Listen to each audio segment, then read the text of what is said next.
রাস আকারটা বাদ দিলে কি হয়? রস।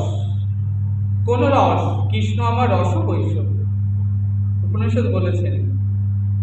সেই রসকৈশ গোবিন্দকে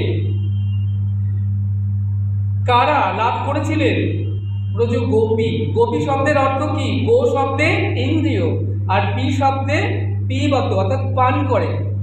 তাহলে যারা ইন্দ্রিয় দ্বারা গোবিন্দের রসকে পান করে তারাই তো গোপী।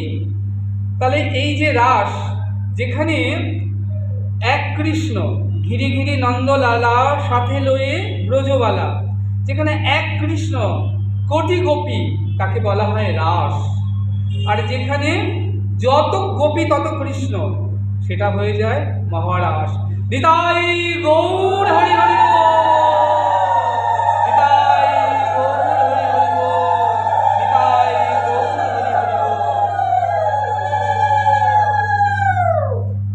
এখান থেকে সুখদেব গোস্বামী শুরু করলেন মহারাসের কথা। কিন্তু তিনি রাস শুরু করতে গিয়ে প্রত্যেককে সাবধান বাণী দিলেন, সকলে সাবধান হয়ে যাও। এখন যে কথা আমরা আস্বাদন করব সেটা হচ্ছে মহারাসের কথা। এই রাসের কথা শুনতে বসে কারুর যদি মনে হয় কৃষ্ণ জগতের সামান্য পুরুষ আর রাধারানী সামান্য নারী কিংবা সামান্য প্রকৃতি, তিনি বললেন তাদের রাসের কথা শোনার কোনো প্রয়োজন নেই, তারা উঠে চলে যেতে পারেন। এই অনন্ত ব্রহ্মাণ্ডের অধিপতি আমার Govinda Krishna is the supreme power of god head.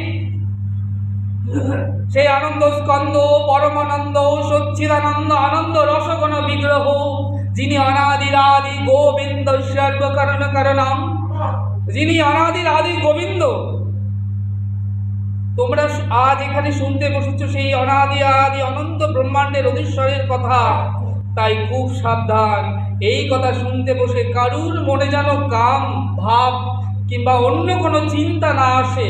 তাই সুখদেব গোস্বামী শুরুতেই বললেন, ভগবান অপিতারাত্রি শারদ ফুল্ল মল্লিকা হিংসাংরান্তে মানস চক্রে যোগ মায়া মুপস্মৃতম।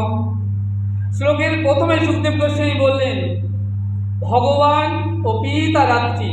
প্রথমে ভগবান শব্দটা উচ্চারণ করলেন কেন?